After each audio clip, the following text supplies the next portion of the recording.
Look,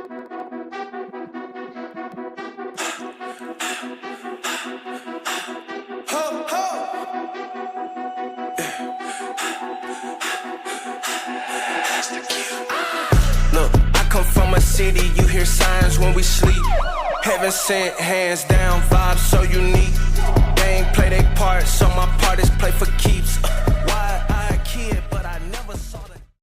What is going on, everybody? Welcome in to Lock, Loaded, and Goated, the best sports show on TikTok, Twitch, all them motherfuckers. Anyway, welcome in. I'm Brandon Andrews, and with me, as always, Tony Pardo, Jeff Riddle Jr., and Jordan Elkins, and we are the Lock, Loaded, and Goated crew. So here we go, guys. We're going to start off with the way we always do, and that's going to be what we learned from last week. Tony, tell me what you know. Well, outside of Ohio State and Indiana, there's still not much stability at the top of these rankings that we have going on. Not like the rankings matter anyways. But what I learned is that I can never again trust Heupel to win big road games. I was there witnessing some bullshit, but it is what it is. I shouldn't be shocked by it. So, yeah, that's about it. Wow, we were glad you were there, Tony. We knew the minute you said you had tickets. We knew. W. Sure you were W. glad. Thank you. Thank you for the follow. Riddle. I'll wait for you. Jordan, what did you learn? I learned that the tonight hour is getting crisp, and we are getting ripe for those deep conference upsets, baby. It's a fun time of year. Tell me about it. All right. Riddle, what did you learn last week? Well, I learned that Mississippi State is the Make-A-Wish win for doomed coaches. Malzahn, Jimbo, and Billy Napier have all been fired following wins against Mississippi State. Alex Mortensen coaches one of the biggest upsets of the year in UAB over Memphis last week. Could have had a banger of a group of 6 matchup this week had that not happened. What's that game called, Jeff? The big old bronze rib trophy game. For the bones. Yeah. And then 100-pound bronze rack of ribs is a yeah, it's actually awesome. Game day is heading to Nashville for just the second time ever. Last time game day was in Nashville was October 4th, 2008. Auburn versus Vandy, and Vanderbilt won that game 14-13. Not bad. That was a heck of a take on what you learned. So per Josh's request, since he's here, baby, he said, get that damn trivia going. He needs a leg up on D's.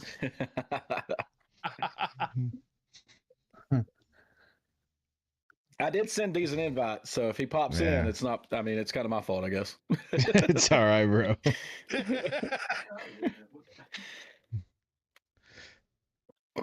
Are you ready for my trivia, Brendan? I think I'm ready. Go ahead. That's go ahead. All right. So, everybody, Julian Sayin has Charles? had 6 straight games with 70% completions and at least 2 touchdowns, which is tied for 3rd most consecutive games by a QB since the year 2000. What quarterback has the most consecutive games with a 70% completion percentage and at least 2 touchdowns since 2000? Boy, I know the answer, and I think y'all are going to be in for a treat on this one. This one's a little tough. Charles, what's going on? So here we go, guys. Here we go. We're going to get into the nitty-gritty of the show, and this is where we're going to start with Big Bad Billy getting fired, like we all said, like everyone said. Media pundits already had this out. We agreed with them, and Sunday came, and Billy Napier was fired. So with that said, we have Florida, Penn State, Arkansas, and we have some other jobs that are available. But, trying to stick to some of the better, more high prolific jobs, we're going to, start with that and we'll work our way down. Jordan, talk to me about the coaching carousel. We've talked before about how deep this could get. Just give me your thoughts on it and tell me where you think this is heading. I don't think we've seen anything yet. The James Franklin fire absolutely opened the floodgates. We've heard all this time for the last 2 years, hey, if a buyout's over $10 million-ish, it's going to be hard to do. You got revenue share coming in. And Penn State said, fuck it, we're still going to fire this guy. And now boosters around the country are looking with a subpar coach going, well, they did it. Why can't we? Yeah. Why isn't our money green enough? So I really think this could be some floodgate opening coming up here really soon. Reports are out today that Florida swung and missed on Marcus Freeman. Rumor has it they're turning their sights to Lane Kiffin. Does Lane take that job? What does Florida have to offer at this moment right now that Ole Miss doesn't? That's a very good question. We're going to come back to you, Jordan. So, Tony, just what are your thoughts? How deep is this going to go? Where are we heading? That's the question. Yeah. Yeah. Well, since 2000, Josh. Since 2000. Since the 90s. Julian Sayin was the inspiration for the trivia question. It's all right, Josh, bro. We still love you. I do agree with you, Chad. Peyton Manning first. I do agree with Chad. Money, recruiting, and facilities. Yes, Florida is up there, but Ole Miss is spending money too. So, all right, go ahead, Tony. Honestly, who the fuck knows? I don't know. I know Kiffin's the front runner, but I doubt that happens. I know I said earlier in our little chat that Florida is not like a premier. I was just bullshitting. Obviously, they are. I just had to throw a jab in at the university because they're not what they were still. I know they still got that name, but I'm just going to go through a list of coaches that have been fired since March, and there's still quite a few. Well, most recent, Deshaun Foster, UCLA seemed to turn a leaf, so I guess you can say that's still a job that's opening. But it's all going to start with Florida, really, because a lot of these coaches are going to be looking at Florida. These candidates, Penn State, they're going to take a back seat. Nothing's going to happen, obviously, until Florida gets figured out. But you still have, from what the odds are, obviously Lane Kiffin is apparently the front runner. I just don't see it happening. It's hard for me. I know it might seem like a really good spot for him. How many more college kids he's going to piss off by leaving? But you got Eli Drinkwitz from Missouri. That's a name that's been mentioned. Jed Fish of Washington, and Rhett Lashley from SMU. Those are some.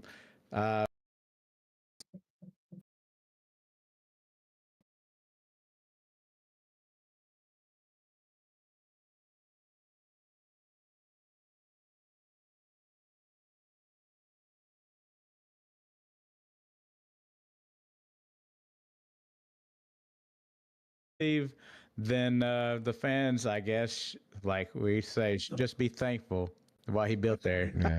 Because I don't know what happened on our other two, but they just went black. Oh God. But I'll just go into it. I just wanted to bring up some key stats that what led to Napier getting fired. He was 22-23 in 4 seasons, 12-16 in SEC play, 5-17 against ranked opponents, 0-14 on the road in those games, 3-12 against rivals Georgia, Florida State, LSU, Miami, and Tennessee. That's the fewest by a Florida coach in those games since the 30s. He is the first full-time Florida coach to finish his tenure with a losing record since Raymond Wolf in 1946 to 1949. All of those things, you're not going to last in Florida. Florida did apparently reach out to their top target, and that conversation lasted about all of 2 minutes, and Marcus Freeman said no. Wrong enough. So, hello. Good yeah, and so apparently they have transitioned their focus to their second top target, and that would be Lane Kiffin at Ole Miss, so we will have to stand by and see how that goes. I'm going to bring up 4 names that I think will be gone by the end of the year.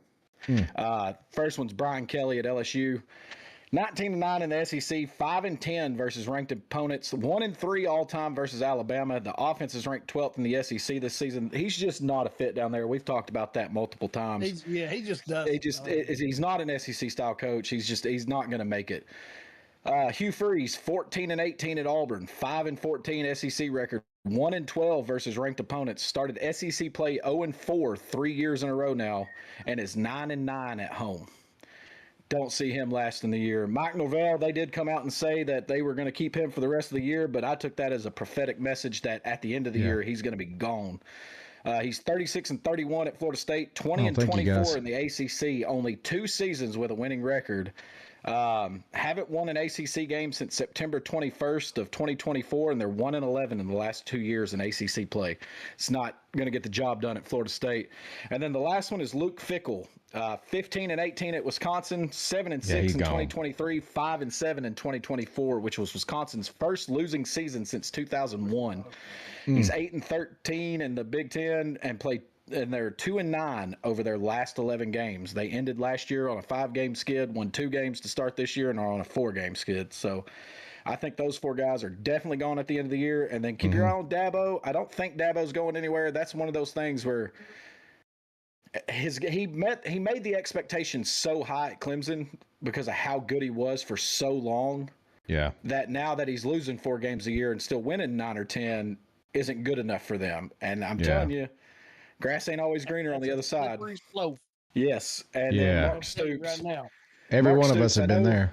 I know Except for Riddle. Kentucky is a a basketball school, but Mark Stoops has been there for so long, and every now and then he'll pop off a 10-win season. So, or get them ranked for a little bit, or win 8 or 9 games, win a bowl game.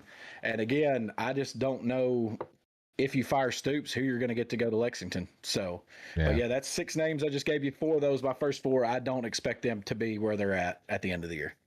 All right. So based on all that, guys, we heard everyone's perspectives. So you're right, Riddle. We actually saw Freeman was offered. That's what's being reported. Now we have to be real careful about what happens here, because bottom line is we also know agents go fishing. When you have a high profile coach that may be linked to a job, agents will go fishing and try to get you some more money. I'm assuming that's probably what's going to happen with Freeman. I did think Chad had a very interesting comment and take on the Mississippi State employees only getting 4 years max contract. That is an interesting thing, because that is something that I think could really make Lane think twice. If you offered him 10 years and you say, "Hey, I'm gonna pull you a Jimbo Fisher out of the hat," then Lane would be silly not to go. He'd be silly not to go if they offered that. I don't know if anybody will do that anymore, but especially now with the expectations and stuff. But what I want to know is what is Florida's big infatuation with Lane Kiffin? I mean, if you dive into the numbers against ranked teams and in big games, he's James Franklin 2.0. That's true. The numbers are very similar. $50 million to not coach. You're going to take a carbon copy version of him and think that's going to fix the problems. Don't get me wrong; his teams are fun to watch. Chad, I think it's more with Kiffin is if you go back and look what he's done with where he's been at. And I understand the big game thing right now. Thank you, Josh. He took over a Tennessee team that had a lot of people leave after Fulmer got fired. Came in, that team was not very good. Was not fair when he took over. No. But it wasn't that good either. I mean, a lot better than what he had. Did y'all see Chad's comment? He goes to Florida Atlantic and turns them around too, made them competitive. And then, of course, he goes and he was coordinator under the GOAT. That's us, buddy. Some more, and then he takes an Ole Miss team that has never been a perennial power. That Florida Atlantic job might have just been good timing. Oh yeah, I agree. I don't know that he can do that again. I agree. From Group of 5. But I mean, I think it's more a bad coach by any stretch. I'm just saying, if you want to go by raw numbers and go by raw data, he's good, but he's not great. But I think it's more of the bigger picture. You look at what he's done with what he's had, and it is pretty impressive. He's a good coach. Yeah, he's a good coach. Hey, what's up, LeJay? What's up, man? What's up, B Crap? So Chad's saying 7-year, $98 million is the rumor he's hearing. Yeah, you might as well go, bro. He might as well. I'll pack for him because I know he's leaving. There ain't no way. But okay. So another thing I want to throw out here, just before we move on from this topic. So Penn State, Florida. We talked about this. Which job is more premier? Florida by a mile. Yeah. Florida by a mile. Okay. Yep. What are we basing it on? Conference, competition, facilities, money, recruiting hotbed. So Penn State. And what they've done recently. Penn State does have money. I mean, that's a pretty much a wash. That's a wash. Yeah. But and tradition. They got money. Hell, they're paying a guy $70 million. Yeah, to sit on his yeah, no ass. shit. And tradition, Penn State's got that too. So if you look at Penn State, you're sitting down with a guy, and you're like, hey, we're going to play 2 ranked teams a year. We're going to win a lot of football games, but we ain't going to win the big ones. Yeah. I mean, what are you doing? Florida. I mean, you're playing the best competition week in and week out. Usually, I know there's going to be some people in the chat that crucify me for that, but top to bottom, you could lose any week. And yeah, Jack. It's a recruiting hotbed. How many teams in the nation go to Florida? That's true. To IMG, to all those schools down there. A lot. Every one of them, I guarantee you, recruit out of the state of Florida. But you know as well as I do. Notre Dame's not a recruiting hotbed, and people travel to go to that school. I mean, it is what it is. But Jack said Ole Miss may have been a perennial powerhouse had Freeze not been stupid with a cell phone. They were cheating, Jack. Yeah, they probably were going to be a perennial powerhouse. Many allegations. Yeah. I mean, What's up, LeJay? How are you, man? That hammer was coming down on them when that happened. So okay. So now catalyst to fire it all off. So now we know. Okay. So all that said, and I'm asking questions. Do we think? I know Lane Kiffin. I'll give you Lane Kiffin is probably that's premier. That would be a premier hire. No matter where he goes, that'd be a big splash. Outside of him, there's other coaches that we've talked about on this show many times, like a Golish. Which of those second tier, let's say B tier coaches, would you consider to be okay with, like Chad going to Florida? Would you consider Golish a good hire? Let's say Lane says, "Hey, I'm done." I would if it comes to that, because he's been coaching in Florida. Yeah, he's laid some roots down in Florida. He knows the area. Again, he came from SEC as a coordinator, so he understands SEC football. That wouldn't be a bad hire for them. I mean, could it get worse? I mean, I guess it could get worse. I guess it could always be worse. Chad said he'd rather have Brom. Yeah, but is Brom going to leave Louisville? Hell, that's his alma mater. He played there. I don't know. Tenure there, and he's building a monster. I don't know. I mean, they're ranked, and they're projecting the right way. But I agree with Riddle and what he said. I think there's many more coaches that are going to be going bye-bye. Brian Kelly could be one of them. Mike Norvell, agree with. I'm telling you, I'm going on a limb. I do think, Riddle, you're correct with Sweeney, and I think Shane Beamer. I think Shane Beamer, with the way he's been interacting with the fans, the way that program had expectations, I'm just telling you that programs are not putting up with any nonsense, I guess. I don't know. I mean, I'm more of a loyalty guy. We've talked about that. Stupid not take that Virginia Tech job. You get a clean he really would. He really would. A fresh start. Because what you got in South Carolina ain't going to work. You're never going to. I mean, hell, Spurrier, give it his all at South Carolina, and it was just average. Yeah. So and kind of benefited from some teams haven't been, the East being pretty weak at that time. Yeah. Do you see that question for you, Jeff? Yeah. Okay. On Schumann. I think he will be a head coach. I just think it's going to be on his time and on his terms. And when he leaves, he'll leave because he wants to, and it's the right job. And if he does, kudos to him. And I wish him the best, because since he got into coaching, he has been under Kirby's wing and his right-hand man, plain and simple. He was a graduate assistant at Alabama. He learned the defense from Kirby. He learned head coaching from Nick Saban. When Kirby left to go to Georgia, that was his first hire. Yeah. So when he takes a job, it'll be because he's ready, and it's on his time and on his terms. So if he goes, he goes. And, kudos to him, and I wish him the best. Yeah, I agree. I agree with you, Keeg. But what we're saying, the whole premise behind this show is there a buyout that's too much? Is there a buyout now that's too much? We've literally seen someone willing to pay $50 million. So is there a buyout that's too much? I don't know. Look, that's 70 staff and all. Yeah. But see, the caveat. Time you go and hire a guy, that's $100 million decision. The caveat with James Franklin's makes his a little bit more manageable for the school. Yes, he has to 100%. go look for another job. And if it's less than what they owe, then they'll pay the difference. Yeah. So that's not going to hurt them as bad as it looks on Graduate assistant on paper. Alcorn State. Let's go. Come on. But all right. Brandon, can you go back and pin that trivia It's question? Or do you need me to it's type it over. again? I only got 2. There was 3. Did one come in on the other one?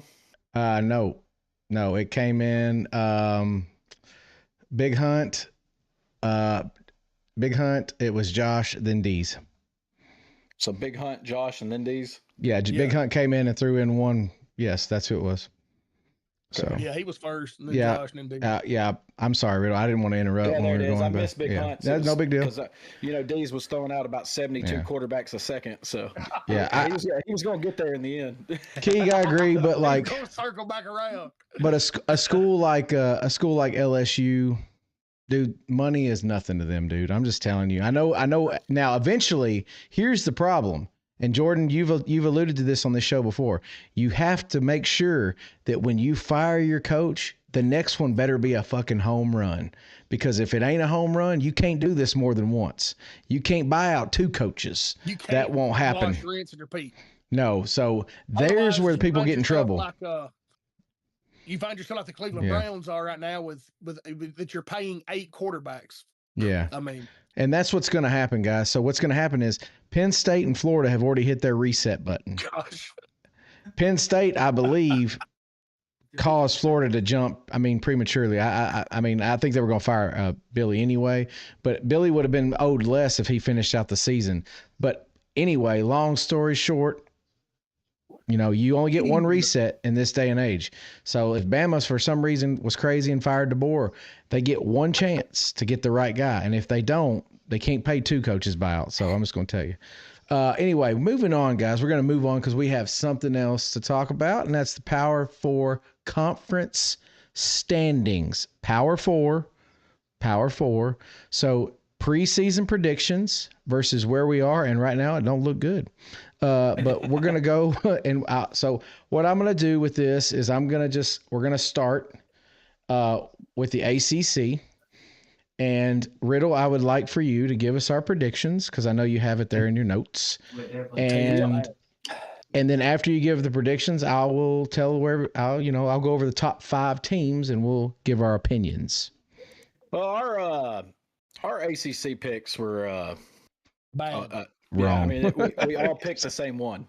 Yeah. We all picked Clemson because they returned like 95% of their team from last year. That was a playoff team, and they had a quarterback that was supposed to be Texas Tech.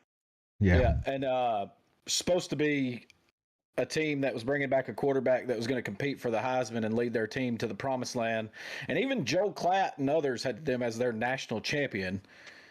Well, we were wrong, and we're man enough to admit it. Yeah. I mean, blind squirrel gets a nut, man. So that conference might be the most wide open right now. it's actually very fun.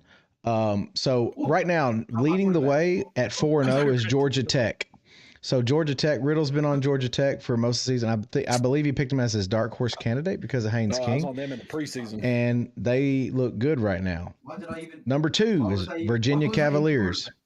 They're undefeated in conference play, 6-1 overall. Number 3, surprise, SMU, 3-0 in the conference, 5-2 overall. Their losses look terrible. Their losses look terrible. Right now they are, Chad. But A&Ds. Number 4 is Pittsburgh Panthers, which they're 3-1, 5-2 overall. They have already benched their starting. They've already benched their starting quarterback and went to the backup, and he's actually doing really well. So give them props for that. And number 5 is the Duke Blue Devils, the Fighting Manny Diaz's. They are 3-1 in the conference and 4-3 overall. The teams outside looking in of note will be Louisville at 5-1, and then you have Miami Hurricanes sitting there at 5-1. So there's a lot of parity in the ACC. So if I told you, I'm gonna start with Tony. If I told you, Tony, knowing what you know now, I'll give you a crystal ball. You can go back. Who are you picking? Who are you picking to win the ACC? Right now, well, I'm not going to say Georgia Tech just because I feel like they are the front runner now, so I'm going to be different because that's what I do. Hell, I'm going to take fucking Louisville. Hell, I mean, you got Miami now mid-pack, which Miami's just now starting to get in conference play. They're 1-1.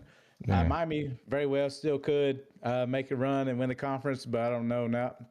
It's just a lot of uncertainty there. But just because I seen what Louisville did to Miami last week, I think maybe Georgia Tech and Louisville, those could be the two teams to make a run for the ACC championship. I'm not really buying the SMU.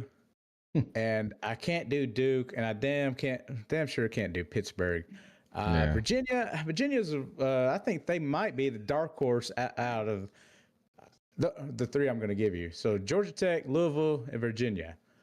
Virginia, they have a pretty good defense outside of Miami, who had the number one, but apparently that doesn't matter because Miami's starting to play more stiff competition. But Virginia, they play a pretty. It's not pretty. They're just one of them teams that can just win, So they went to Louisville and just won. Yeah, they did that too. See, so hell, I'd probably go Georgia Tech. I'm going to say Louisville and Virginia, but I'll say Georgia Tech the favorite right now, just because unless something happens to Haynes King, I think that they might be all right. But give me a Louisville, Virginia outside Georgia Tech. Riddle.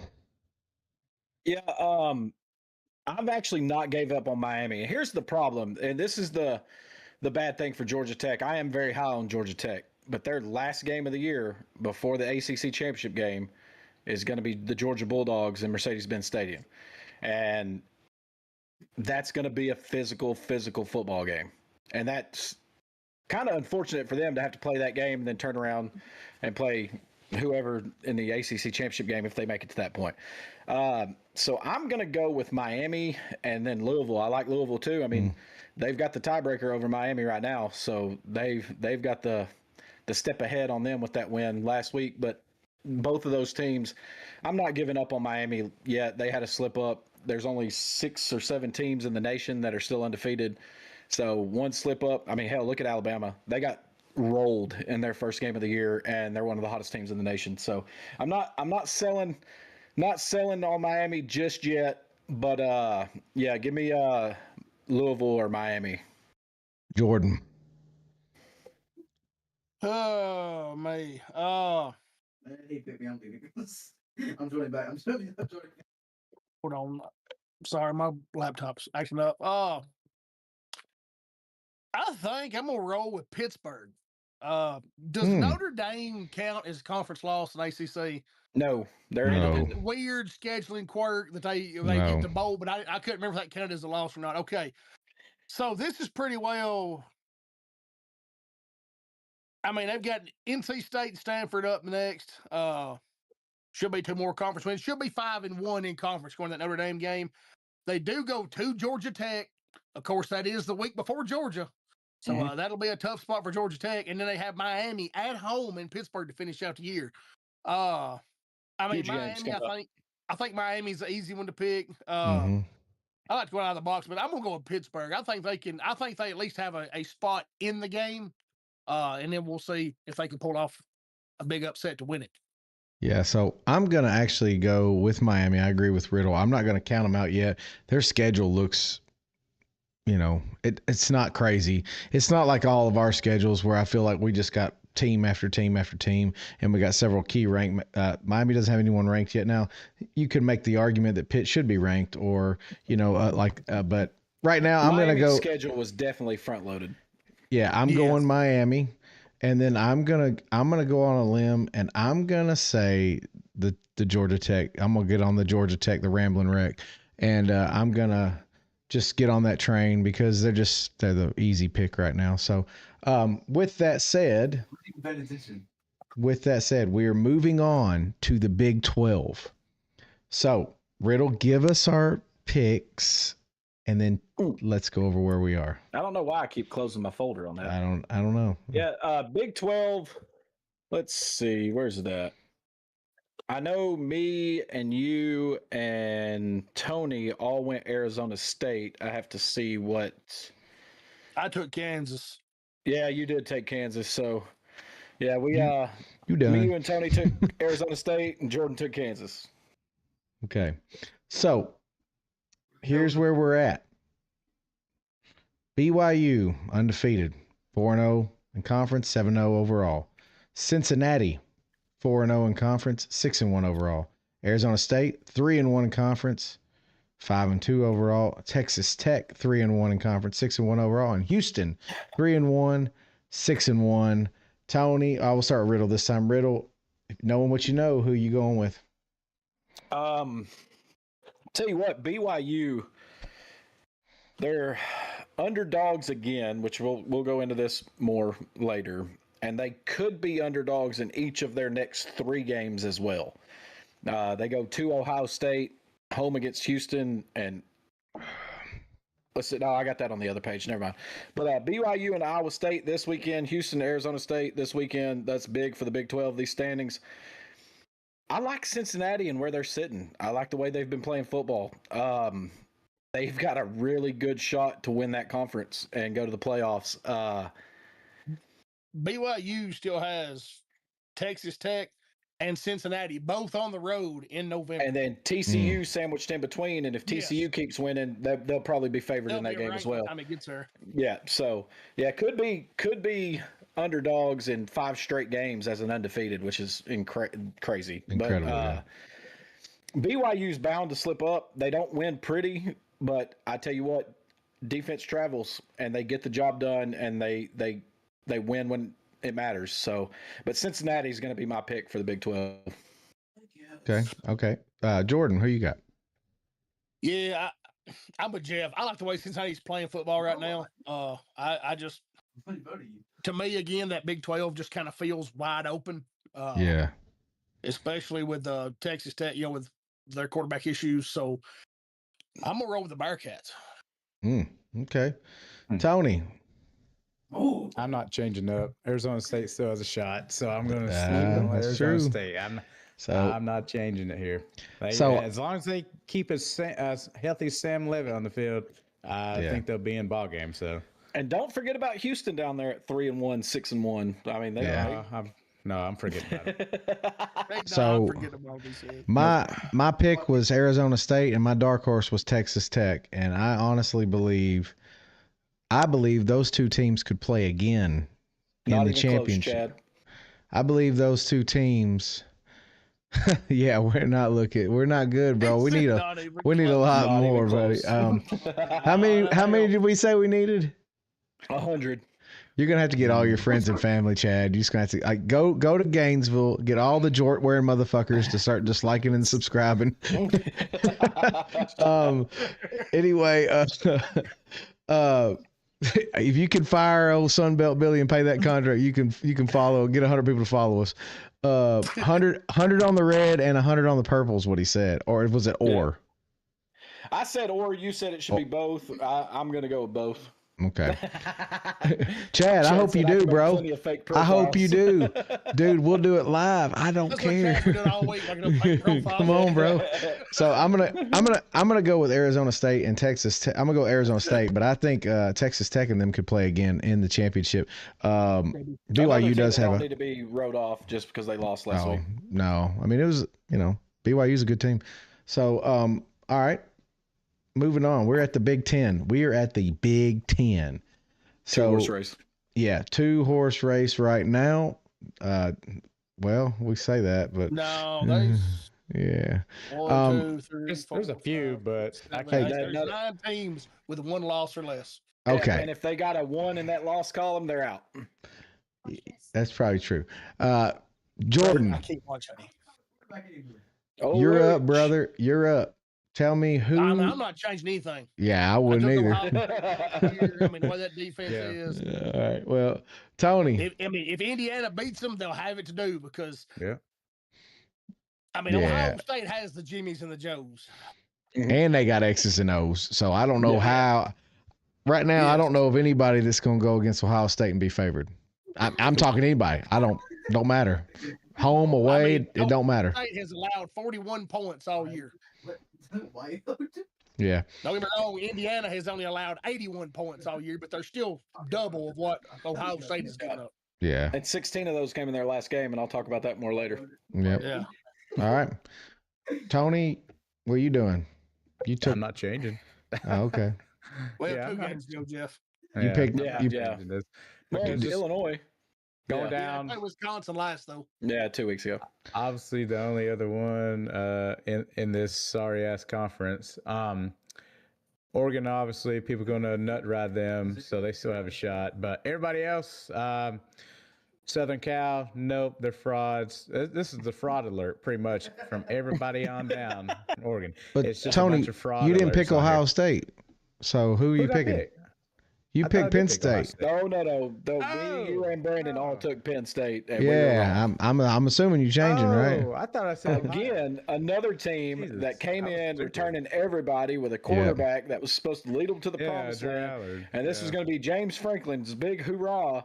Had the best running back tandem in the nation and shit the Is bed. is believe I anyone did not that. picking Ohio State? No, I'm picking. I- no. okay, I'll throw Kippy some love, and this is Yeah. what I was going to say is before Sunday, Indiana and Ohio State, neither one had a ranked team left on their schedule. Wait.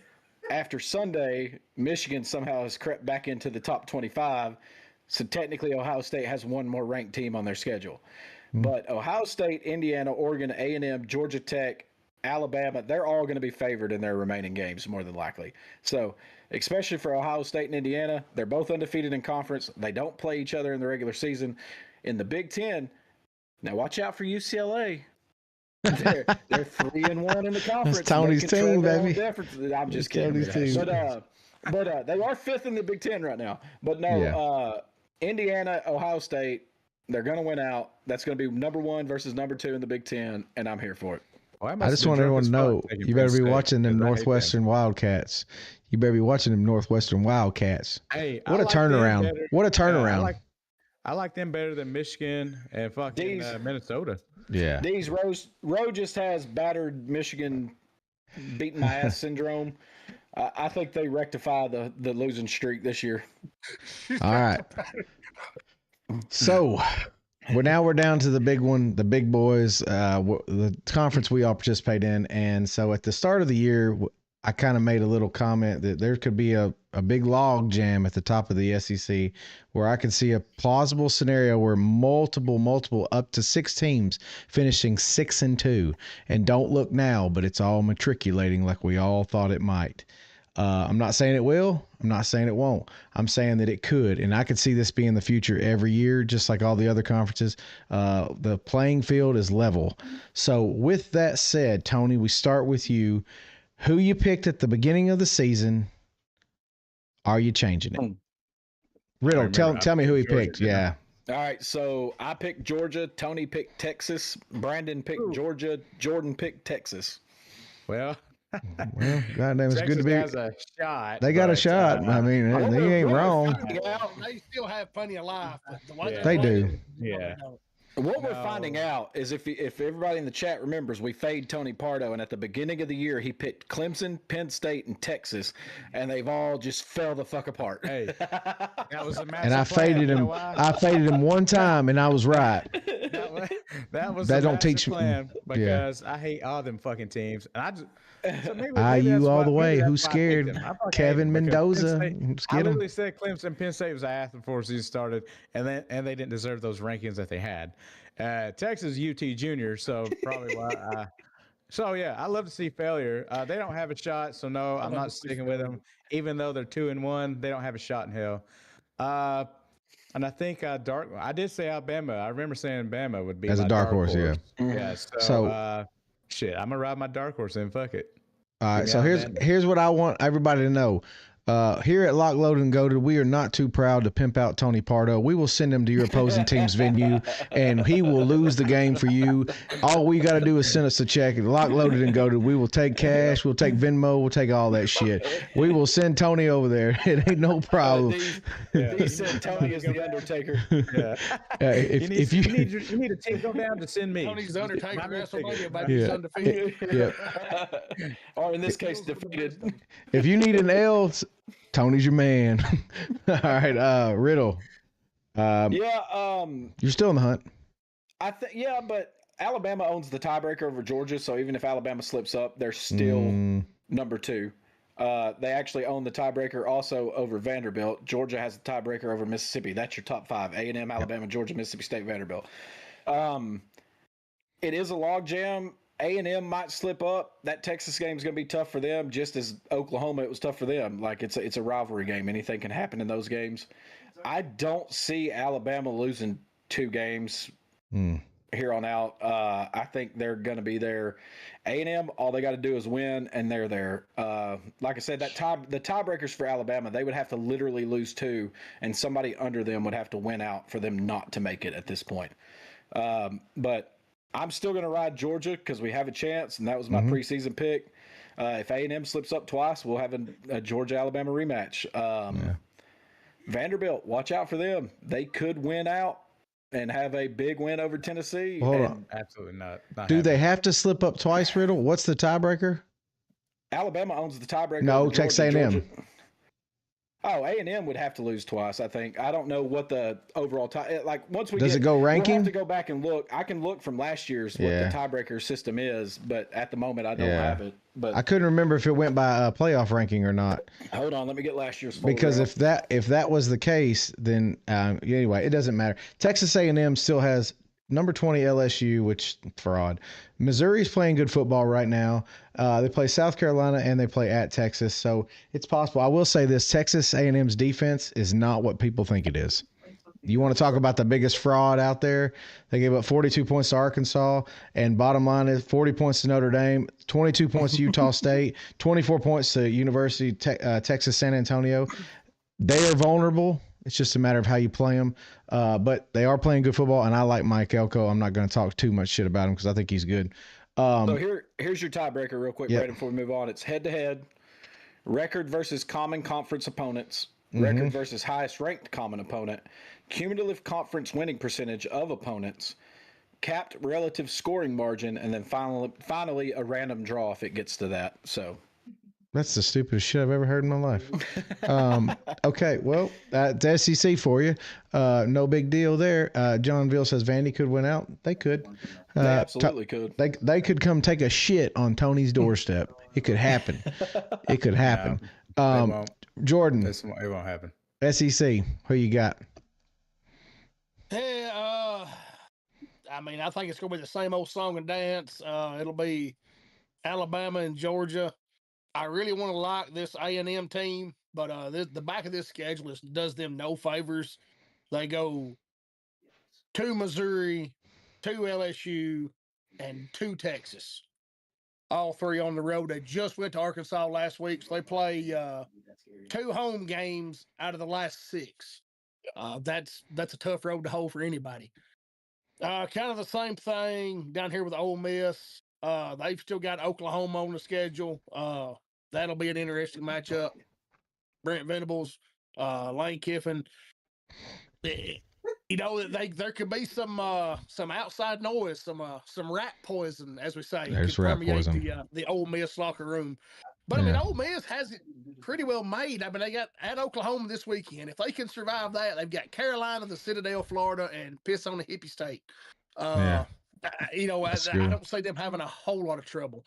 Ole Miss could slip in there, but I'm thinking it's going to be Alabama, Georgia, and I just think Alabama's O-line is playing so well. Ty Simpson has fucking days back there to throw. So I think I'm probably going to go with Alabama to win it all. Or to win the SEC. You can win in the trenches. I will say this.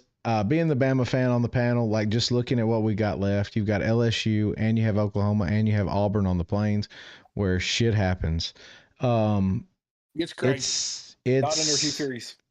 It's amazing. It'd be very hard to see us win every game here on out.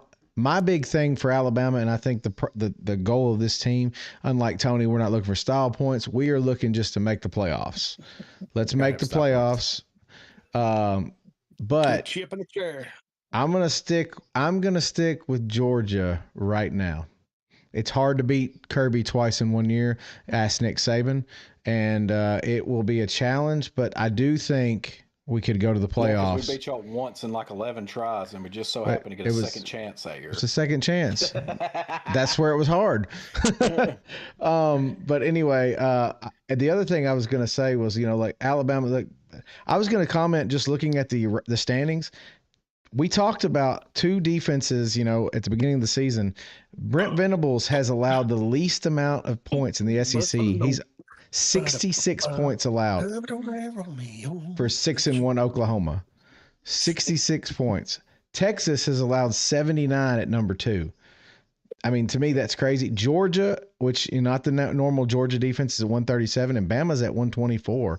Now, I will say you got to look at the competition that we've been playing because I do think that matters. But that's interesting to me. What are you talking about? Points allowed. Points allowed. Oh, you're looking at the overall. Okay. Yeah, overall. Yes, sir. Yes, sir. Oklahoma Yes, was sir. actually second in the nation. Yes. Very, very impressive. Oh, yeah. Yeah, overall, Jordan. I was just looking when you overall. said Yeah, I'm sorry. 124, I was like, no, Alabama's gave up 79, but that's in conference. Yeah, which, that's impressive too. I'm just saying, like, it's cool to see that. I mean, Venables got that defense still. It's just, like I said, can he keep the offense together? That Texas, if they didn't lose to Texas, dude, Oklahoma's looking like a real powerhouse. If they did not lose to Texas, they were looking like a team. All right, Jordan, you had a hot take. You had a hot take for us tonight, and I am curious to hear what it We're not going to go is. through the rest of the conferences? No, Power 4 That's only, it. brother. Yeah, Power 4 only. We're going to do Yeah. group of 6. Yeah, we're gonna do it next week. Damn good We're going to do it next week. Next week. Yeah, at least covered a pack too. Washington State with a runaway. All right, hold on. Let me pull this up here. I can remember exactly how I had this worded. All right. So I was at a viewing party this weekend. There was a debate that got a little heated. Spirited debate. And it got me to thinking on this. So I spent my Monday and Tuesday kind of mulling this over. Should targeting be exercised more on offensive players than it currently is? The way the rule is written, anybody can be guilty of targeting. Yet it's extremely rare extremely rare to see it caught on the offense. Yet there are plenty of no-calls offensive players that could qualify for it. Dude, tell that kid put a shirt on, man. He's intimidating. Golly. Coming up in there swole. Hey, he's got to go. We can get kicked off of TikTok.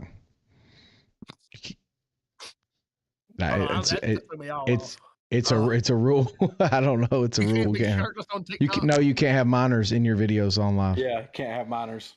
Oh, really? Yeah, it's weird. It's weird, bro. He's 18. Rosie in the chat just said, "My Lord, not this conversation again." Oh, come on, Rosie. We're having it now. Apparently, she was live for it. It was their live experience. Anyway, there's plenty of calls that could go off that don't get called, obviously. If player safety is the ultimate goal, then shouldn't defenders also be protected from pulling guards that are head hunting or running backs and receivers leading with their crown of their helmet? I'll let y'all Absolutely. So I'll go first. I absolutely think that the targeting should be called more on offensive players because if you look at this, 90% of the time a ball carrier, a receiver, not so much receivers, they're kind of pussies. They try to get out of bounds. But especially running backs, your offensive linemen, pulling guards, and stuff like you said, anybody like that, I mean, look at Cam Scatterbo. When he gets the ball, the first thing he does when he's about to be at contact is lowers the crown of his helmet. Yeah. Straight into the defender. And a lot of times the guys try to get low. And a lot of times those targeting are called on defensive players. It's because the offensive player, they're going low they're going low and the offensive player has went low with them with the crown of his helmet. So how can you say that's just defensive? I totally 100% support the fact that offensive targeting should be called more. Absolutely. Okay. I will say, I spent some time today trying to look this up, trying to see the number of times it's called on offensive players versus defensive players. About 3 times in the history. Nobody has that stat. Of course not.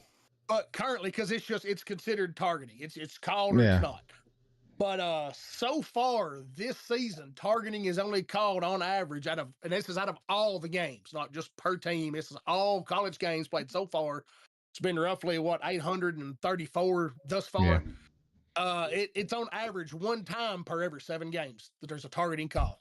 Well, that's not that bad. And I mean, I'll admit, over the years, you've seen it go from 2 to 3 times a game. Oh, yeah. 2 to 3 replays a game to, let's see if it does or don't, to where it's better this year. Generally, they call it once, either they're on or they're off, and they move on. I actually can't tell you of one time. But you're seeing it affect the behavior of players. Yeah, and I can't. The whole thing was designed for. Right, and I can't tell you of one time that I've seen an offensive player flag I've never for one time targeting. I was going to ask that question when it came to me. Never one time. They initiate the helmet-to-helmet contact, the running backs especially, the majority of the time. Yeah. Now, obviously, your malicious ones with a defender, just kind of what happened to Castellanos against Stanford. I don't know if y'all got to see that clip of Castellanos was scrambling late in the 4th quarter. Already went into his slide, and the safety from Stanford took 2 more steps and absolutely lit him up. Knocked him out of the game, knocked him out, knocked him unconscious. Yeah. That's malicious targeting. That's obviously and that should be handled different. Absolutely. There are times where targeting is ticky-tack. Yeah. It's I feel like the one in the Ole Miss Georgia game, Gunnar Stockton is like running and jumps to throw, and the defender is just trying to hit him. Well, it ended up hitting him high, but it wasn't with the crown of the helmet. I guess they said it was forcible contact to the head or neck area, but I didn't think it should be targeting. I mean, Gunnar jumped right back up. It was a clean football play to me. Yeah. But there's a lot of times where the offensive player, I feel like, damn sure initiates it, and they're never going to call it on the offensive player. Tony, what do you think? Oh, hell, I've been saying for a while that these targetings have been getting carried away, especially in the college ranks. Years ago, whenever the player safety, I guess when they started caring about player safety, and they came up with a targeting rule, but the old rule was literally the defender, he launches himself, he leaves his feet, crown the helmet down at the intended offensive player. That was targeting. A lot of the shit now you see is literally just, it's a normal contact play, in my opinion, because like y'all said, a lot of times offense players are the first guy to lower their fucking head. It's all the time. Watch all these replays. And then you got defenders who get fucked over by it. Yeah, and I seen something here about the science and all that shit, but who cares about the science? Because the thing is, the offense players are still initiating the contact. They are, and you got defense players that are being punished for it, and they're literally 99% of the time, or 95%, whatever the percentage is, the defense players are literally not trying to commit a targeting. I agree. Like they need to get this stupid fucking targeting rule fixed. Thank you, Josh. Like I appreciate said, years you, bro. ago when targeting became a thing, it was a player launching himself, leaving his feet, crowning his helmet down, literally going at the player, intentionally trying to hurt him. That was targeting. Now it's just stupid bullshit. Well, the offense player got lowered his helmet, and the fucking defender's face mask hit his helmet. And then they'll call targeting. Oh, let's go review. Oh, we determined it's not targeting, but guess what? You still get 15 yards. Yeah. Get the fuck out of here. That's just stupid. The only thing I'll say is I think they need to. So for the first time ever this year, me watching a game, I saw a defensive lineman inside, still in the scrum of the offensive defensive line, get called for a targeting. I've never seen that in the history of football. There should be at least something. I mean, there's no reason why, if you haven't even moved off your line of scrimmage, that you're getting a target because you're sitting there getting blocked by no lineman. I don't understand that. That's beside the point. If we're concerned about player safety, I'm going to ask this question, and this is going to be heated. for not us, but for other people. If we're concerned about player safety, why are we not forcing them to wear a Q collar and a Guardian helmet? If we're that concerned about it. If NASCAR didn't know they needed a Hans device until Dale Earnhardt died. So if that's my comp to it. If you're that worried about it, we have people getting diagnosed with CTE that played football for years, NFL players and stuff. If you're that concerned about player safety, make them wear the safety gear, and then you can reduce back on the targeting a little bit and, start, like Tony said, go for those real malicious things that just, are not. The guys being a dick trying to knock somebody out. I mean, which I think there should be almost like a flagrant 2. I think there should be like a flagrant 2, and it should be multiple game suspensions because I'll tell you what targeting too. But anyway, we'll move on. We still got our top 25 games. So first, I don't want to admit the dangers. Yeah. Because they don't want to. Yeah, I know. But you know that, dude, the school could pass those Q collar out and those Guardian helmets, and it would be no big deal, dude. It'd be free for the kids. Who gives a shit? Oh, it's because they don't look cool. Who cares about being cool if you're winning? Anyway, top 25 marquee matchups. First game we got on the docket, number 8, Ole Miss at 13th, Oklahoma, and Oklahoma is a 4.5-point favorite. Everybody in the chat, go ahead and get your parlays ready. Fade Tony. Yeah, get ready. I don't know. I'm feeling a lot better these last few weeks. So, Tony, you're up. So yeah, we got Ole Miss, Hold on. Oklahoma. Before you get started, what's our standings at? How did last week go? Sorry. Last week, Jordan, you went 3-2. I went 3-2. Tony went 2-3. Brandon went 1-4. Current standings, Jordan, you're in first place at 25 and 21. I'm in second at 24 and 22. Brandon is 23 and 23. And then our boy Tony P is down there at 15 and 31. Hey, I'm coming up. I'm like, 4 and 6 now, right? In the last 2 weeks. Shit, almost 500. I'm only 2 behind Jordan. I'm only 2 behind Jordan. You move out of the screen to do it, Josh. I just do it for everybody. All right. So, Tony, who you got? All right, so in this game, Oklahoma, y'all touched on defense, and yes, they have a really good defense. Second best defense, probably in my opinion, in the country. Going against Ole Miss, team that loves those big chunk plays. Oklahoma so far, they've been pretty good at eliminate those big chunk plays. Hell, if they can slow down this Ole Miss team, I think the game could get kind of carried away. This could be one of those games where Kiffin, like Jordan's touched on about Kiffin not being able to win some of those big games that matter. This could be a game where they get blown out. As long as Napier doesn't go foolish like he did 2 weeks ago and give the ball to the other team, I'm going to take Oklahoma with the cover here on this. That's 4.5, right? Yep. I'm going to take 4.5 Oklahoma. Riddle. Well, I'm not very happy with that, but hate it. So Ole Miss did something against Kirby Smart defense that nobody has done since he's been at Georgia, and that's score on their first 5 drives of a football game. It's never been done against Kirby. On the flip side of that, they then had 17 total yards in the fourth quarter and lost 43-35. John Napier had a season low 150 yards passing against South Carolina. I don't think he's 100% healthy. That could be cause for concern. But what we talk about is defense travels. And this time it don't even have to because they're at home. Oklahoma's second in the nation in scoring defense, first in the nation in total defense, fourth in the nation against the pass, third in the nation against the run. I, too, am going to take Oklahoma here. Jordan hit the nail on the head in the previous segment. There are a lot of talks about Lane Kiffin leaving. And when stuff like that happens, whether you want it to or not, it will spread like cancer through your locker room. I got Oklahoma minus 4.5. Jordan. Yeah, give me Oklahoma minus 4.5. I hate them on the same side as Tony, but it is what it is. Maybe I'm finally rubbing off, and he's learning a thing or two about how to work these spreads. But yeah, I'm gonna take the Sooners at home. As long as Napier plays half-ass, Oklahoma will be just fine scoring. I think that defense is going to give Trinidad Chambliss and the Rebels some fit Saturday. So yeah, give me Oklahoma. I just want to say real Boys. quick, Chad in the comments said, give me Oklahoma and everyone else against Kiffin, make them get rid of Lane. Well, boys, I'm gonna tell you, if I've learned one thing, I've learned it many times. Damn Oprah. I'm Hey, fading. stat guy, D's. I'm fading get a Tony stat. again. You get a Give me stat. fucking Ole Miss. Give me Ole Miss. Uh-oh. Lane Kiffin went out against Georgia and played 3 quarters perfectly. Georgia is 10 times the team that Oklahoma is. I'm just going to tell you that right now. And Oklahoma's 10 times the team. the defense that Georgia is. I said teen. I said teen.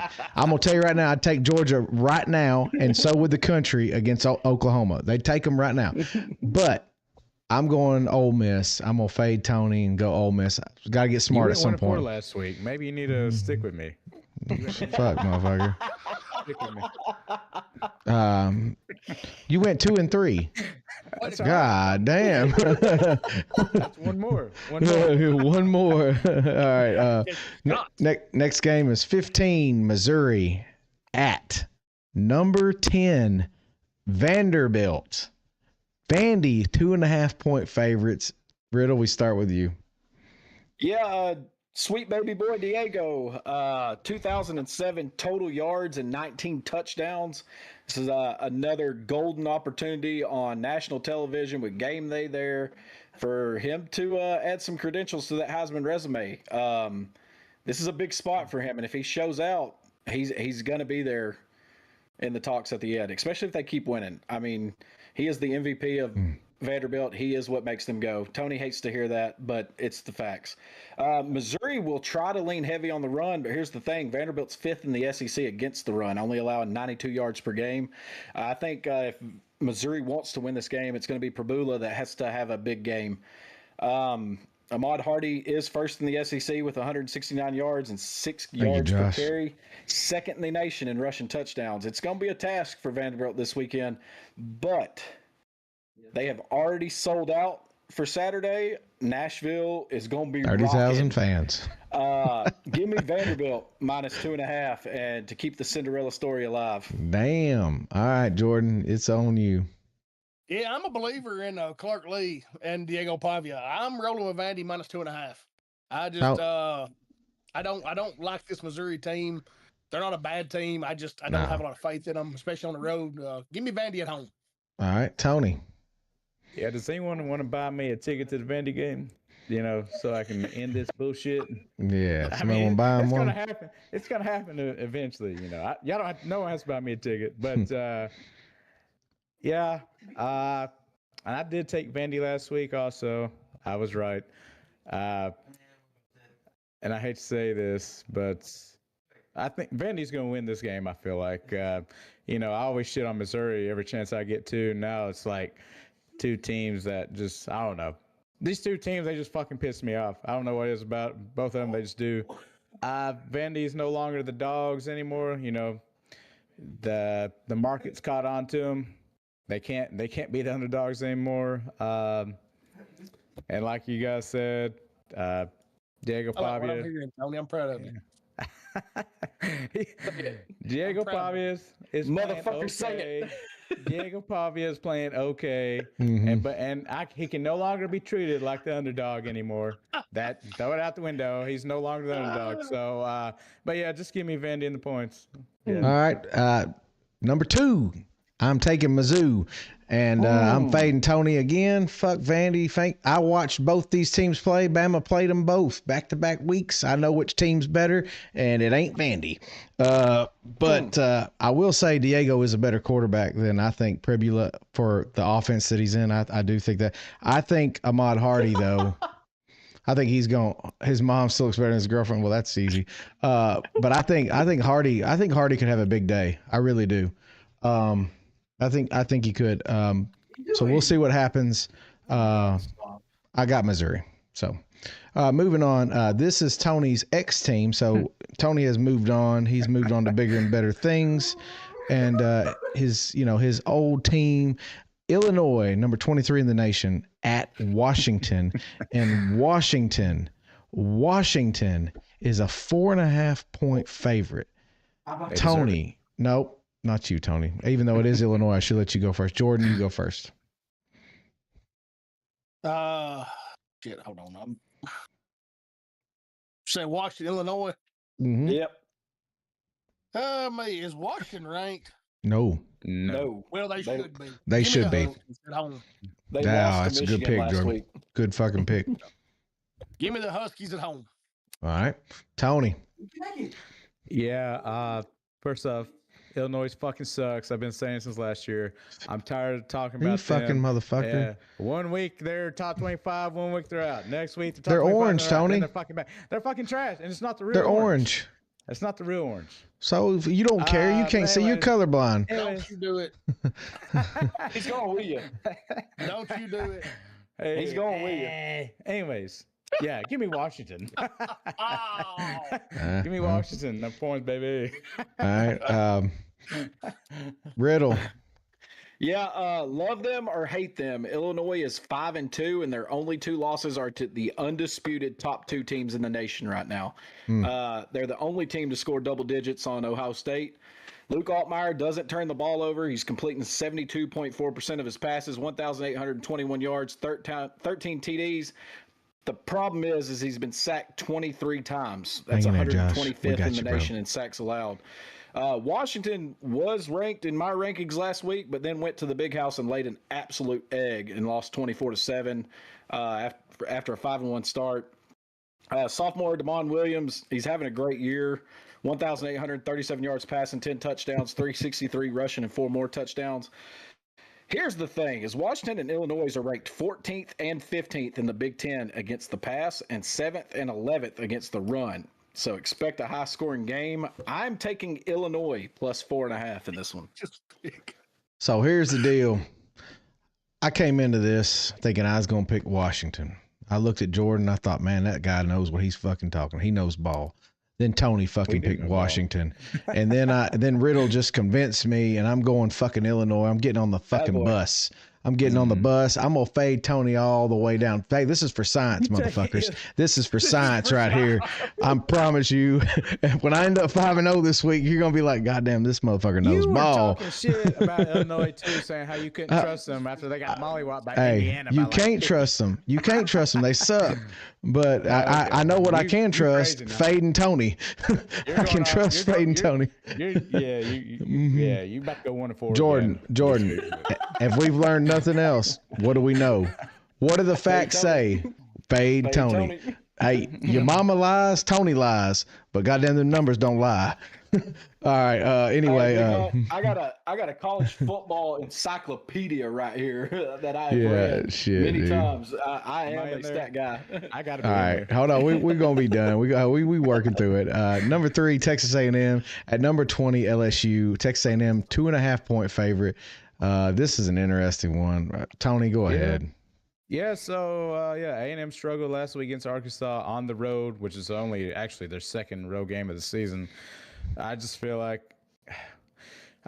something's telling me I need a roll opposite of them. No matter how much I hate Brian Kelly and SU, I think Brian Kelly's a fucking terrible coach. I don't think he's good. But something's telling me I need to go with LSU, and it's 2.5, a night game down in Baton Rouge. So hate to do it, but give me LSU in the points. You're welcome. Kiss of death, baby. Kiss of death. All right. Here we go. Riddle, you're up, brother. Yeah, night game in Death Valley could be dangerous for this A&M team, but the LSU offense has never found its footing this year. They are 12th in the SEC in total offense behind Texas, who just put up about 137 against Kentucky, and barely above Florida. A&M's Thank you, defense Josh. is ninth in total defense behind Georgia, Vandy, and Auburn, and just ahead of South Carolina. But that offense at LSU is a problem. Brian Kelly's on his way out. Night games in Death Valley aren't what they used to be. Give me A&M minus 2.5. I'm glad you said that, Riddle, because all I can say when people say night game at Death Valley, I think of Alabama last year, and they weren't even fucking good. Anyway, go ahead, Jordan. Speaking about not good, I'm tell you who's not good. LSU. Buddy, they stink. Give me A&M minus 2.5 on the road. You see how I set that sumbitch up right there? And I'm going A&M too. Fuck everybody. Fuck Tony. Like I said, this is for science, bitches. It's precise. Well, All right, I might go 4-1 this week then. number 11. I hope you like do. the confidence. Hey, you need it. You need it. Thank you, Dees. Number 11, BYU at Iowa State. Iowa State, 2.5-point favorite. Riddle, lead us off on the last game. Yeah, Have your shoes off on it. It's cold. BYU is an undefeated underdog for the second week in a row. This time it is on the road. Iowa State has 2 losses in a row after starting the season 5-0, and I was really high on them. And then this is what we were talking about earlier. BYU could potentially be an underdog in each of their next 3 games. They're at Texas Tech, home against TCU, and at Cincinnati. This is a very important game for BYU's Big 12 title hopes. And BYU is 4th in the Big 12 in total defense. They're 3rd in scoring defense. I think defense travels. I'm going to take BYU plus 2.5 here. Jordan. Go ahead and let Tony go. Tony, go ahead and go. We all. No, well, facts are facts. I mean, you got to stick with what you got to know. That's fine. That's fine. That's facts, Josh. That's facts. BYU, they've been lucky to win a lot of these games. I don't know why teams keep letting them slide like that. At some point, I just feel like that luck's going to fucking run out. At some point, it's going to. And I don't like Iowa State either. Like they're another one of them teams I can't take seriously. They're more of a basketball school than anything. You know what? Fuck it. Like I said, I've been feeling good these last couple of weeks. So give me Iowa State and 2.5. God damn it, motherfuckers! I'm 5-0 this week. Y'all fucking hide and watch. You hide and watch this shit. You're not either. This is for science, motherfuckers. I'm Bill Nye. Go ahead, Jordan. You're up. Well, I mean, BYU come off a huge emotional win last week in the Holy War. Again, a game they were yet again underdogs.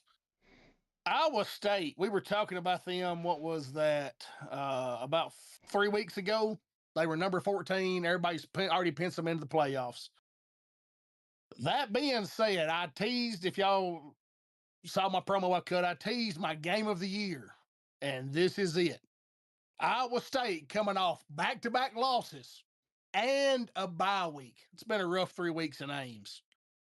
Give me Iowa State minus 2.5, a game of the year. Take it to the bank. Tony will win one game this week for certain. And like I said, guys, we can't mess this shit up. This train is rolling down the fucking hill at this point. I'm going BYU. Give me them goddamn Cougars. Give them to me. Just for y'all that didn't realize, he kept saying this was for science. Brandon literally faded Tony in every game this week. I told you, motherfuckers. Somebody got to do it. Somebody got to do it. Hey, we got to put this. We got to put the. I'm like Mythbusters, man. I got to put this shit to bed. Anyway, so that's gonna do it for our picks for the night. Riddle, we got all our answers. Go ahead and give us the answer to the riddle. Kudos to Big Hunt for being real quick with that. Shout out to Dees for being persistent and naming about every quarterback that's ever played in college football since 2000. Josh coming in with the other right answer. So Big Hunt got 3 points. Josh got 2. Dees got just the 1, which means the updated standings is Dees is at 15 points. Big Hunt is at 12. Josh is at 9. The top of that is heating up. All right. It's that time of night to put the kids to bed. It's time for Pardo's Pour. This is NC-17 rated, and we gonna get deep and dark in this motherfucker. So if you ain't ready, get ready. It's time for Pardo's Pour. Pardo, tell us what the motherfucking pour is brought to you by. Yeah, brought to you by New Riff, the 8 years. Just in case you...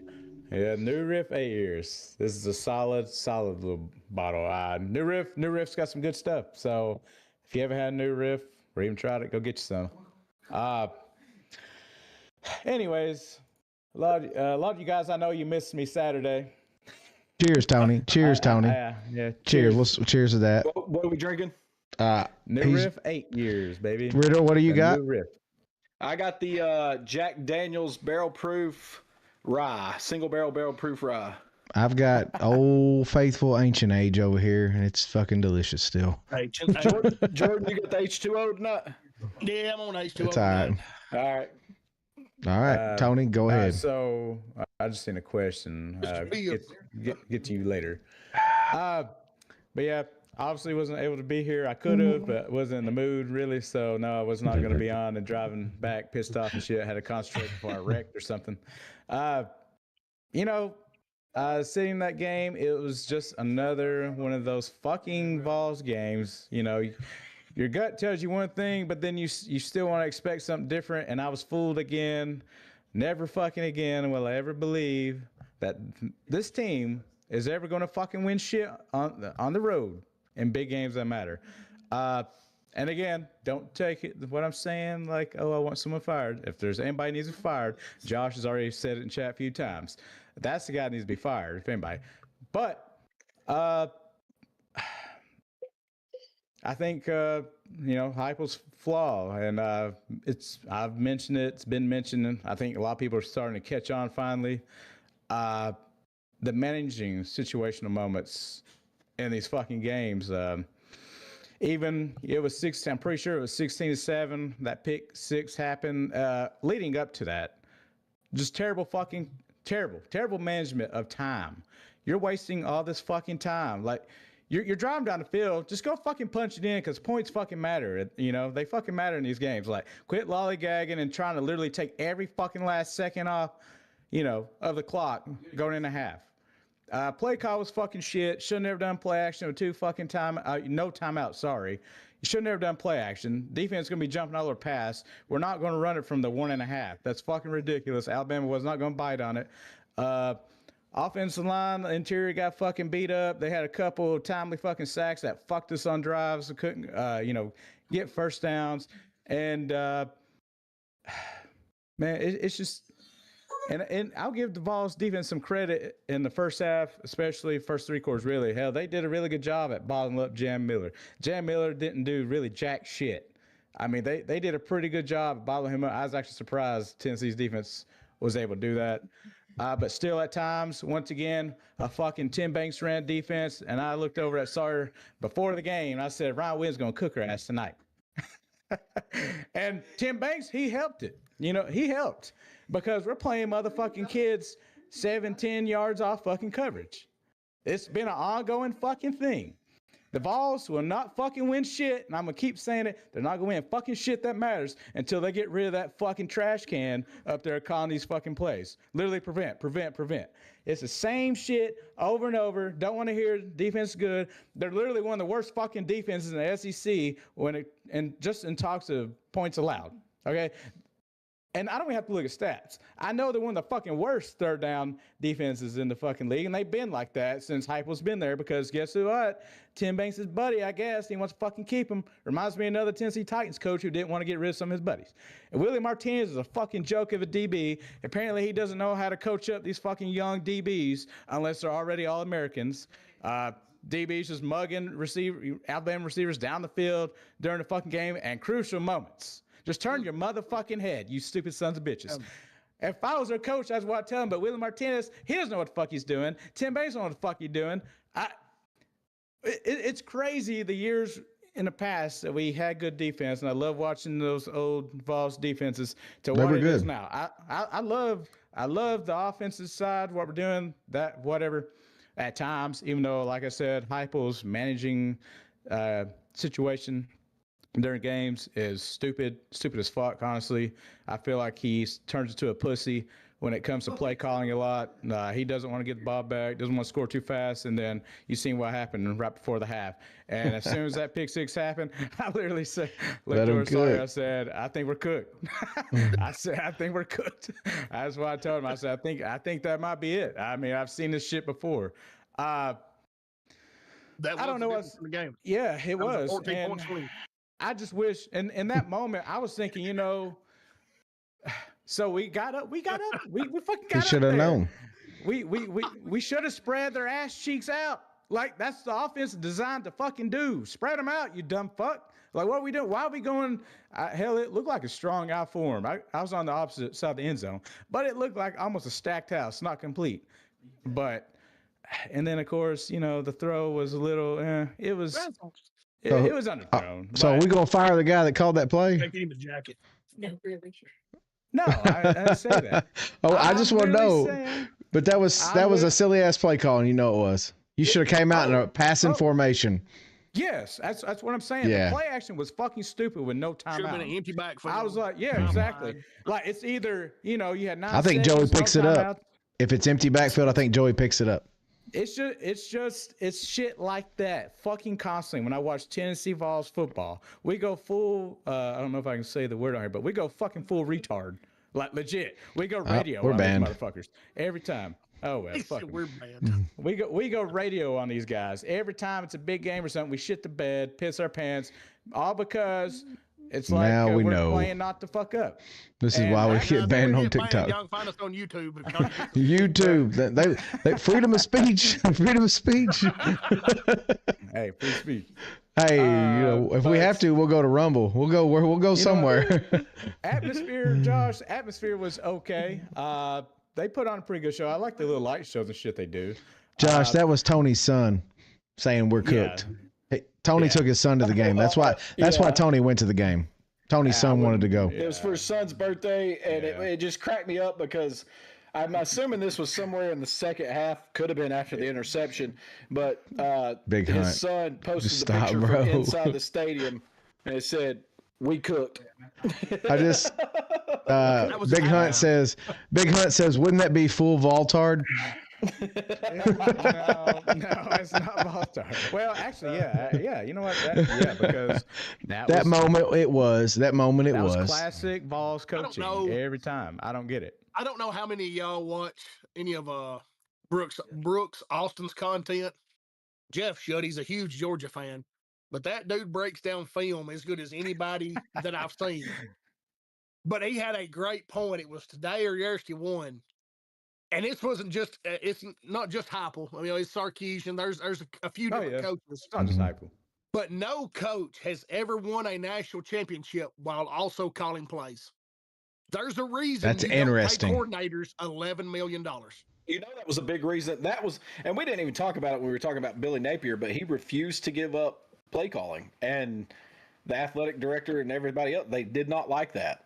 Yeah. And that was a big contentious point for them. Coach, you're a CEO. You've got to meet boosters. You've got to, you've got team meetings. You've got a game plan. You ain't got time. That was one of the problems with Billy Napier was he would not give up the play call sheet. Mm-hmm. So his offensive coordinator was the one coming up with the game plan. Here's how we're going to attack. Prints off the Waffle House sheet and says, "Here, Billy, call plays." You know, I mean, and he's probably hadn't said it in a single meeting this week because he's been in, in any week because he was in 10 other meetings. Did Golish call the plays when he was at Tennessee? I think so. Yeah, Golish is a hell of a offensive mind, and he's still calling plays for USF. But like you said, Jordan, I agree with you. When you get to a level of Tennessee's caliber and you're trying to compete for championships, there is a time and a place where you say, this is my playbook. You put me in the right situation, and I have a headset on. I'll inject myself when I need to. I mean, that's it. That's it. Saban did it many times. 5 level, you can still do that. You can still call plays, and you know, I mean, because it's a different level of football. Different level. 100% agree with you, Tony.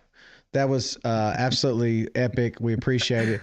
I want everyone to know I did not talk shit to Tony. There's no point. And the reason why I say that is I mean, I don't, next year it will be back in Knoxville, and it'll probably be opposite. If y'all want to hear a great story, we got it in our group message, and I'm not going to discuss it on here. If y'all want to, message Tony on one of the apps or Messenger, whatever you want to. But he said that some frat guys, tried to get to him after the game when he was walking back to his car, and all Tony said was they didn't realize they were messing with the wrong one. I've been dead inside for a decade. Yeah, been dead. Can't do that. Hey, Josh, sorry, you can talk shit. It doesn't bother me. You know what? About the atmosphere. So about the second quarter, there's a black dude. He was sitting. He's a Bama fan. Just a row down to me, just a little bit to the right. This motherfucker, this guy. All right, so he was talking a little shit before the game and all that, and then I'm telling you, this is when the game's close. You know what this guy's doing? He's fucking falling asleep. The second quarter. Like, bro. Oh, and then whenever I'm getting up, Tony, he was drunk, bro. Tony. He wasn't drunk. He was drunk, man. Leave him alone. No, that's a shitty ass excuse. No, All right, maybe it is. He was alive and well talking shit in fourth quarter when some of these ball fans were getting up and he was waving by and shit. And then he looked at me saying, "Don't I have somewhere to be?" I said, "No." I said, "My spot's right here." I'm right here, bro. I paid for this seat till 10:45. Yeah. I'm gonna sit in this seat and I see that guy getting plastered on the field after everybody's left. Oh God. I saw that video. Oh, dude, that was epic. I thought it was Tony. I mean, the blue shirt had nothing to do with it. Yet he was in the guy's face talking the most shit. Oh, I seen that. Stood over him. he was the guy, Jordan, that probably got beat up there at the gate, and you know, so he's probably like, "That's what you fucking get." Anyway, my best friend. My best friend, when he went to Bryant, says the best game he's ever been to. Bryant, he's been to over 50. I will say, I agree. I think Bryant-Denny is a beautiful stadium to go to. Atmosphere, it's not going to compete with LSU or Tennessee at night. I don't think so. But it's close. I mean, I think a lot of this stuff. I think a lot of this is. I think the top 5 SEC schools are all pretty close. I mean, the Swamp ain't what it used to be. We can say whatever we want to say. It ain't what it used to be, but the Swamp used to be deadly. It used to be deadly. I mean, now it's fentanyl. So. Yeah, now you just go down there and ain't going. Yeah. But they still got their jorts on. Yeah. Anyway, what's up, everybody? So I think that's gonna do it for us tonight. That. We just had a thank you, new follower. Said thank you for following. Show, period. Thank you for following, Jerry. We appreciate you. Here's the deal. Aggies by 10. I picked Aggies. I picked them. Hey, I did it. Me too. So here's what. That's going to do it for us tonight on Lock, Loaded, and Goated. We appreciate everyone for being here. We go live almost. I'm gonna start putting almost in there. Almost every Wednesday and Saturday at 8:30. The caveat being if we have something going on. Although I was here last week during my big game, I was here. My wife's birthday is on Saturday, and I'm gonna take her out, so I'm not gonna be here Saturday. But we are usually here every Wednesday for sure, and usually Saturdays for sure. Me and Riddle, we were here. Last Saturday, and Jordan jumped in for a little bit. Yes, he did, and we appreciate everyone for being here. We are live on TikTok, YouTube, Twitch, and Kick. And then we also post this podcast, the audio version, on Spotify, Amazon Music, and Apple Podcasts. We would appreciate you going and following us on all those platforms. It really does help the channel grow. That's going to do it for us on Lock, Loaded, and Goated. We're going to see you all next week. Y'all have a good one. See ya. Hey, before you ain't killed it, have you been? No. Hey, yeah, shout out to Josh and Dee's. Oh, I apologize. Yeah, shout out Josh and Dee's over on Golfer Game and Dee's channel. They'll be live tomorrow night at 8:30. And I believe Sunday night is their other night. They've get their schedule down pat. Mm-hmm. Also, Saturday, I might jump on live Saturday night. There you go. I was going to say, yeah, I might jump in there with you. Tony, if they want to jump in, we can just jump in. I mean, because it's not really scripted, just kind of some bullshit. Yeah. But it will be on TikTok only because I don't have, B does a lot of work behind the scenes for all these other channels. So we might do that. I'll get with Jeff closer to that time and kind of see what we got going on. Yeah, so I'll say this. This is all I need anyone to do. Please just send me a text when I do not get TikTok alert. I get so many damn TikToks coming through. So when you go live, bro, just call me. Not call me, Jordan. Somebody can text me you're live, and I'll hop in there. But I appreciate D's and Josh. They are the Lock, Loaded, and Goated affiliate, the golf channel. They're the sister channel for us. And if you like golf, please go give them a hit up and follow them because they are absolutely doing a fantastic job. Right. And Deez is posting content all the time. All big things the time. Coming between Lock, Loaded, and Goated and From the Bunker on the content side of things. Stay tuned. And we did have a tuned. special guest. We had a special guest appearance from D's last week. Yep. So, so we did. So with that said, that's going to do it for us, guys. We'll see you all next week. Appreciate everybody for being here. Peace. See y'all. Yeah.